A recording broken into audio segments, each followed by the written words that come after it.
So last கிளாஸில் வந்து நம்ம வந்து சார்ஜ்னா என்ன, சார்ஜோட எக்ஸ்பிரஷன் என்ன, டைப்ஸ் ஆஃப் சார்ஜஸ்லாம் பார்த்துருந்தோம். இப்போது அதோட கண்டினியூஷன். ஸோ நமக்கு காப்பர் தான் நமக்கு பெஸ்ட் ஃபார் வயரிங். ஏன்னா கண்டக்டரில் வந்து காப்பர் வந்து சீப் அண்ட் பெஸ்ட்டு. சில்வர் வந்து costly. Silver is a good conductor but it is costly. So இப்போது எதுக்கு வந்து கண்டக்டர் மட்டும்தான் எலக்ட்ரிசிட்டி கண்டக்ட் பண்ணுது, இன்சுலேட்டரால் முடியலை. பிகாஸ் இதுதான் வந்து ஒரு ஸ்ட்ரக்சர் ஆஃப் ஆட்டம். நியூக்ளியஸ்குள்ளே நியூட்ரான்ஸும் ப்ரோட்டான்ஸும் நியூக்ளியர் ஃபோர்ஸ்னால் பைண்ட் ஆகியிருக்கு. நமக்கு நியூக்ளியஸ் வந்து சுற்றி வந்து நமக்கு ஷெல்ஸ் இருக்கும், கே ஷெல், எல் ஷெல் அந்த மாதிரி.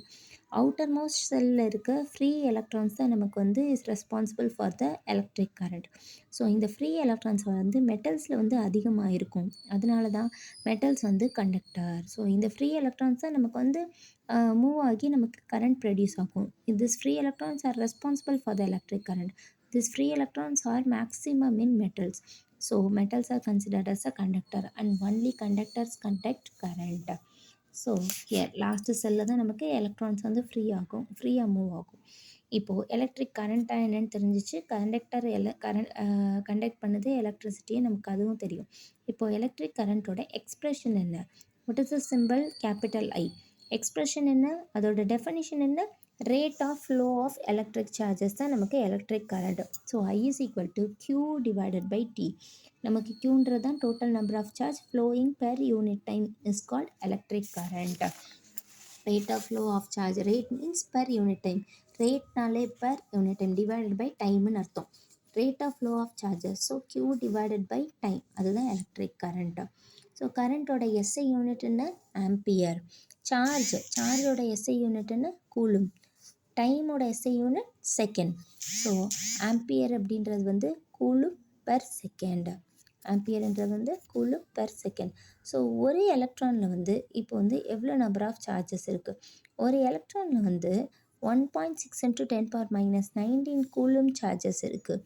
மைனஸ் ஏன் இருக்குது? Because it is a electron, negatively charge particle. So ஒரு எலக்ட்ரானில் வந்து எவ்வளோ நம்பர் ஆஃப் சார்ஜஸ் இருக்குது? 1.6 × 10⁻−19 கூலும் ஆஃப் சார்ஜஸ். இதே ஒரு ப்ரோட்டானில் number is same, that is magnitude is same but sign differs. Magnitude is same but sign differs. Okay. So கரண்ட்னா என்ன, அதோட எக்ஸ்ப்ரெஷன் என்ன பார்த்தாச்சு. இப்போ கரண்ட்டை கண்டுபிடிக்கிற இன்ஸ்ட்ருமெண்ட்டுக்கு பேர் என்ன? இப்போ ஒரு சர்க்கியூட்டில் வந்து நம்ம எவ்வளோ கரண்ட் பாஸ் ஆகிட்டுருக்கு அப்படின்றத நம்ம வேல்யூவோட கண்டுபிடிக்கணும் அப்படின்னா அந்த என்ன இன்ஸ்ட்ருமெண்ட்டால் கண்டுபிடிக்க முடியும்? That is ammeter. So ammeter is a device used to measure the current. Ammeter is a device use to measure the current. Okay. So இந்த வீடியோவில் நம்ம கரண்ட்னா என்ன, அதோட எக்ஸ்ப்ரெஷன் என்ன எல்லாம் பார்த்தாச்சு. இப்போது நமக்கு ஒரு 2 ப்ராப்ளம் பார்ப்போம். இது ரிலேட்டடாக இந்த I is equal to Q by T ரிலேட்டடாக ப்ராப்ளம்ஸ் பார்ப்போம். இப்போது ஒரு கரண்ட் பாஸ் ஆகுது. A current of 0.5 ampere is drawn by a filament of an electric bulb for 10 minutes. So 10 மினிட்ஸ்க்கு வந்து நமக்கு ஒரு பல்பில் வந்து 0.5 ஆம்பியர் கரண்ட் வந்து நமக்கு பாஸ் ஆகிட்டுருக்கு. இப்போது அதில் இருக்க அமௌண்ட் ஆஃப் சார்ஜ் என்ன, அதுதான் நம்ம கண்டுபிடிக்கணும். நமக்கு தெரிஞ்ச ஃபார்முலா என்ன? I is equal to Q by T. இதில் Q தான் நமக்கு தெரியாது. So Q is equal to cross multiply this T to left hand side. So Q is equal to I into T. I என்ன? 0.5 ampere. T என்ன? 10 minutes. See here, மினிட்ஸில் கொடுத்துருக்காங்க time. We want the time to be in seconds because அதுதான் SI unit. So 10 T is equal to 10 minutesன்றது செகண்ட்ஸாக convert பண்ணு. 1 minute is equal to 60 seconds. So time is equal to 10 into 60 which gives you 600 seconds. So Q is equal to 0.5 into 600, that is 300 coulomb.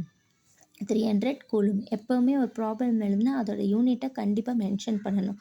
இங்கே Q தான் நமக்கு கேட்டிருக்காங்க. Qன்றது charge, so coulomb. Next problem. Find the amount of charge in circuit if electric current is 5 ampere and time is 5 minutes. இங்கே current கொடுத்துட்டாங்க, time கொடுத்துட்டாங்க. நம்மகிட்ட என்ன கேட்டிருக்காங்க? Find the amount of charge in the circuit. So first I is equal to 5 ampere. Time again மினிட்ஸில் கொடுத்துருக்காங்க, செகண்ட்ஸில் convert பண்ணோம். 5 into 60, that is 300 seconds. Now substitute in the formula. Formula is I is equal to Q by T. So here Q is equal to 500 into 5 into 300, that is 1500 coulomb. So Q என்னது? 1500 coulomb.